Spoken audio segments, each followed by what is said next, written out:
ఇక వైసీపీ పాలనలో జలవనరుల శాఖకు తీవ్ర నిర్లక్ష్యం జరిగిందని మంత్రి నిమ్మల రామానాయుడు అన్నారు. గత ప్రభుత్వ హయాంలో జలవనరుల శాఖ నిర్లక్ష్యంపై ఏబిఎన్ ఆంధ్రజ్యోతి అనేక కథనాలు ప్రసారం చేసిందన్నారు. కొబ్బరి చెట్లు చనిపోతున్నా పట్టించుకోలేదన్నారు. కొబ్బరి చెట్లను బతికించి రైతులకు అండగా ఉంటాము అంటున్న మంత్రి నిమ్మల రామానాయుడుతో మా ప్రతినిధి రాజాబాబు ఫేస్ టు ఫేస్. తూర్పుగోదావరి జిల్లాలో జరిగిన ఆటో డ్రైవర్ల సేవ పథకం కార్యక్రమంలో జలవనరుల శాఖ మంత్రి నిమ్మల రామానాయుడు పాల్గొన్నారు. ఈయనే చంద్రబాబు చిత్రపటానికి పాలాభిషేకం చేసి ఆటో డ్రైవర్లతో కలిసి స్వయంగా ఆటో నడిపారు. మనం మంత్రి నిమ్మల రామానాయుడుతో మాట్లాడదాం. సార్ చెప్పండి, ఈరోజు అంటే వైసీపీ హయాంలో ఆటో డ్రైవర్లు నిర్లక్ష్యం జరిగింది. ఇప్పుడు మీ ప్రభుత్వం హయాంలో ఈరోజు ఆటో డ్రైవర్ సేవ పథకం కింద 15,000 ఇస్తున్నారు. మీరే ఆటో డ్రైవర్లతో గడిపి స్పందన ఎలా ఉంది సార్?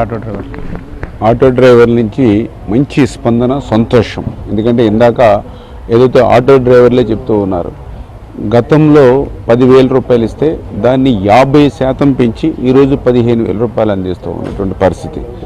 అందులో కూడా ముఖ్యంగా గతంలో కోతలు కోసి ఆంక్షలు పెట్టి కేవలం 2,60,000 మందికి గత ప్రభుత్వంలో ఇస్తే ఈరోజు ఎటువంటి కోతలు ఆంక్షలు లేకుండా 2,90,000 మందికి ఈరోజు అందిస్తున్నటువంటి పరిస్థితి. గతంలో కేవలం 260 కోట్లు మాత్రమే ఆ రోజు ఆటో డ్రైవర్లకి గత ప్రభుత్వం ఇస్తే ఈరోజు దాని డబుల్ అంటే దగ్గర 460 కోట్ల రూపాయలు ఈరోజు వాళ్ళ ఖాతాల్లో జమ చేసినటువంటి పరిస్థితి. ఇందాక పాలాభిషేకం చేస్తూ ఆటో డ్రైవర్లు చెప్తూ ఉన్నారు, గత ప్రభుత్వం 10,000 రూపాయలు ఒక చేత్తో ఇచ్చి మరొక చేత్తో ఎక్కడికక్కడ గుంతలతో నిండిన రోడ్ల మీద ఆటోలు ప్రయాణిస్తే దానికి 20,000 రూపాయల దాకా మాకు పెట్టుబడి అయ్యేటువంటి పరిస్థితి ఉండేది. గతంలో ఆ రోడ్ల మీద ఆటో తీసుకొస్తే ఎక్కడ చూసినా కూడా 1,000, 2,000, 5,000 ఫైన్లు విధించి సంవత్సరానికి 15,000 రూపాయల దాకా ఫైన్లు అయ్యేవి. గతంలో మాకు ఏదైతే గ్రీన్ ట్యాక్స్ ఏదైతే ఉందో దాన్ని 20,000 రూపాయలకి పెంచి మా మీద పెద్ద పెనుభారం పెట్టినటువంటి పరిస్థితి. మాలో ఎవరికైనా మద్యం అలవాటు ఉంటే మళ్ళీ దాన్ని కూడా ఆసరాగా తీసుకుని కల్తీ మద్యం, నాసిరకం మద్యం ధరలు పెంచి అదొక భారం కూడా మా మీద పెట్టినటువంటి పరిస్థితి.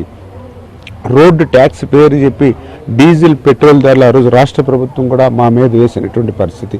అంటే ఈ రకంగా 10,000 రూపాయలు ఒక చేత్తో ఇచ్చి 1,00,000 రూపాయలు మరొక చేత్తో ఆ రోజు ప్రభుత్వం మా దగ్గర గుంజుకున్నటువంటి పరిస్థితి ఈరోజు ఈ సంవత్సర కాలంలో మేము చూసాం.